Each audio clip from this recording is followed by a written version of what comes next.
자, 이제 이 책의 다양한 사례들 중에서 이 도덕적 딜레마 때문에 많은 병사가 목숨을 잃은 사건이 이제 책에 나옵니다. 미국 병사가 원래 작전하러 막 가는데 목동들이 나타나고 보내주든지 죽이든지야.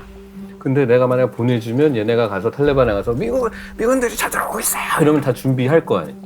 그러니까 이거를 또 고발을 안 할 수도 있잖아요. 네네. 그러니까 고민 끝에 살려줬는데 결국 이 목동들이 탈레반한테 가서 미군들이 쳐들어옵니다 해가지고 준비를 다 하고 있다가 미군들이 돌아오는 순간 이제 완전히 거의 한 명 빼고 다. 그때 미군 3명 현장에서 죽고 구조하러 온 헬기가 추락하면서 16명이 죽어요. 그럼 이제 공리주의 입장에서 보면 그 3명 살리려고 미군이 몇 명이 죽었으며 한 20명 가까이 죽었고 작전 자체가 실패했잖아요. 우리가 이제 결과를 아니 다시 그때로 돌아간다면 이 목동 죽이겠다라고 하는데 현무 씨 같으면 그 14살 포함된 죄 없는 목동 죽이겠어요? 이게 미쳐버리는 거예요. 그래서 인간이 너무너무 알고 싶어하는 게 확률이라고 하는 거죠. 제가 가서 불확률이 얼마나 네네. 될지. 결국 그런데 확률을 판단할 때 우리가 뭘 쓰냐면 자 보세요. 야 이제 좀 비 온다. 비와. 그거 어떻게 판단하는 거냐면 내 머릿속에 오는 비 오는 날씨랑 지금 밖에 창밖에 보이는 날씨가 비슷하기 때문이에요. 그러니까 인간은 유사성을 판단해 놓고 그걸 확률이라고 부르는 거죠. 사실은 그 목동이 착해 보이고 비극을 만들어낼 유사성이 떨어지는 거예요. 내 머릿속에 있는 거에서. 그래서 한 번쯤 우리가 이런 얘기를 할 때 유사성을 배제하고 한번 생각을 해보면 조금 더 객관적인 판단하기가 좀 더 유리해질 가능성이 있는데 쉽지 않은 문제죠. 쉽지 않은 문제입니다.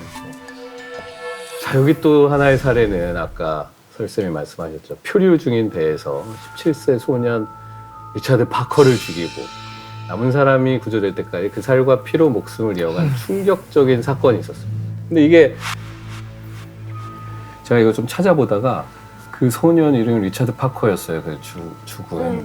근데 이보다 몇 년 전에 에드가 알렌 포가 장편을 썼는데 아서 고든 핌의 아서 고든 이야기라고. 핌의 뭐 거기서 똑같이 표류하는 상황이 나오고 제비뽑기에서 한 명을 결국 잡아먹기로 하는데 그 등장인물 이름이 리차드 파커. 뭐야? 아니 소설이 먼저 소설이 실화가 먼저였어요? 나중에요? 진짜 나 그건 몰랐네. 완 서프라이즈에 나올 일.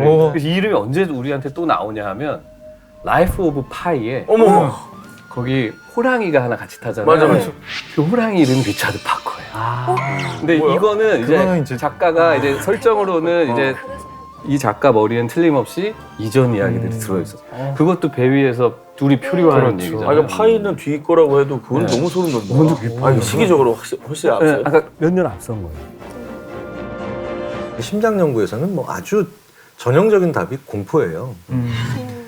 우리 주위에 굉장히 많은 어려운 분들이 스스로 생을 마감하시는 배울 것이 없어서 누구도 식인하지 않죠.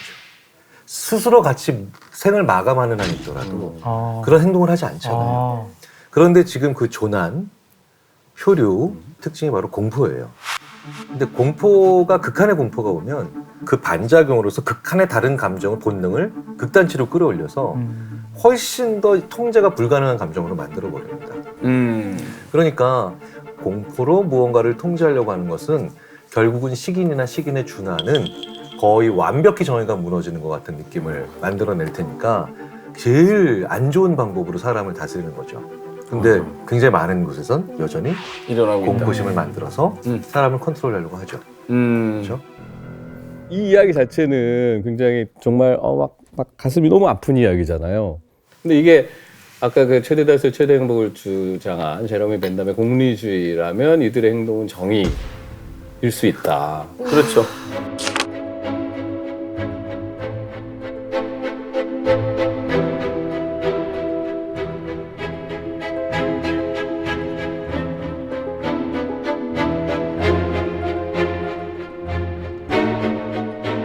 저는 사실 처음에 그냥 말만 들었을 때는 최대 다수의 최대 행복이라고 하니까 제일 그럴듯하다고 생각하고 이걸 봤거든요. 근데 사실 고려가 안 된 요소들이 너무 많고 그 판단의 기준도 너무 명료하지가 않아가지고 저는 그 사례 중에 단 하나도 솔직히 공감이 안 갔거든요. 이런 상황에서도 구명보트 상황에서도 파커가 죽는 게 공리주의적으로는 말이 된다고 얘기를 하는데 제가 생각했을 때는 그 사실을 알았을 때 사회 전체가 느끼는 불행이 커지니까 공리주의에 오히려 이렇게 좀 반하는 그런 사건이라고 생각을 하거든요. 공리라는 것 자체가 좀 불명확하지 않나라는 생각이 들었어요. 빈틈이 좀 많아 보이긴 좀 해요. 구멍이 많은 것 같아요. 근데 사실 공리주의가 이렇게 극한 상황을 상상을 해야 허점이 보이는 얘기지 그렇지 않으면 굉장히 탄탄한 논리고 지금 우리 사회의 밑바닥이기도 꽤 해요. 있어요. 네. 제가 도시공학과를 나왔거든요. 그러면은 한 학기 그러니까 과목 중에 비용 편익 분석이란 걸 배워야 돼요. 근데 비용 편익 분석이라는 게 바로 공리주의예요. 중간에 산이 있다. 근데 터널을 뚫을 수도 있고 돌아갈 수도 있다. 이거를 어떻게 하겠는가라고 할 때 모든 걸 돈으로 환산해서 계산을 해요. 터널을 뚫으면 빨리 가니까 얻는 시간 비용. 공사하는 동안에 여기 환경 파괴되는, 환경 훼손되는 그 비용. 도룡뇽이 도롱뇽에 서식한다거나 뭐 그 동식물의 생명을 돈으로 계산하고 얻을 수 있는 이익. 그래서 결국 돈으로 계산해서 하는 거예요. 그리고 지금 우리가 어디에 공항을 짓는다, 터널을 뚫는다, 커다란 백화점을 만든다 할 때 그거를 판단할 기준이 공동체주의라든가 자유주의로 이거 된다 안 된다 얘기하기 어렵습니다. 근데 이 공리주의는 방법론이 있는 거죠. 근데 공리주의라는 말이 이 공리라는 게 그렇게 어려운 단어도 아니에요. 영어 원문에서 유틸리티예요. 효용이에요. 그냥 효용. 효용대로 가는 거예요. 그럼 가성비가 효용이라는 얘기 아니에요. 가성비가 똑같은 얘기예요. 그렇네. 사실은 그 트롤리 딜레마, 설민선 선생님 말씀하셨던 그 열차 달려오는 게 이제 5명을 살리기 위해서 1명을 희생시키는데 여기서 스위치를 돌리느냐, 내 손으로 미느냐. 사실은 그런데 보통은 아까도 그러셨잖아요. 내 손으로 미는 거. 전현무 씨처럼 이때 고민을 해야죠. 후자에서. 근데 의외로 이런 문제에서요. 뭐가 다르냐고 하는 학생들 꽤 있어요. 소시오패스예요? 자, 그런데 사실은 그런 사람들이 다 소시오패스라고 말씀드리면 당연히 안 되죠. 우리 뇌에서 이 뇌 앞쪽에 이제 그 벤트로메디알 프리프론탈 콜텍스라는 데가 있어요. 이제 이게 우리말로 복내측 전전두엽인데 여기가 망가지거나 손상된 사람들은 이 둘 간의 차이가 없어요. 그러니까 철저히 공리주의죠. 소시오패스적인 사람들이 이게 작동이 잘 안 해요. 그러니까 이걸 연결을 시키면 공리주의가 무조건 소시오패스는 아니지만 사실은 효용적인 생각으로 모든 걸 하는 게 소시오패스의 아주 기본적인 특징이죠.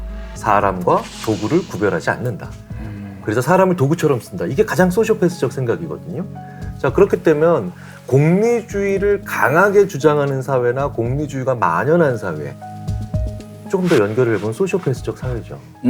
사실은 이런 딜레마 상황에서 무엇을 선택하느냐보다 그 무엇을 선택하는데 걸리는 시간이 더 사실은 심리학에서는 중요해요. 네. 계속해서 범민하면서 도달한 결론이랑 어쨌든 A, B 둘 중에 하나 아니야라고 하면서 똑같은 결론에 도달하는 거랑은 저희는 완전히 다르게 본다는 거죠. 그러니까 이런 고민을 아낌없이 하는데 시간을 써야 되는 사회여야 되지. 그렇죠?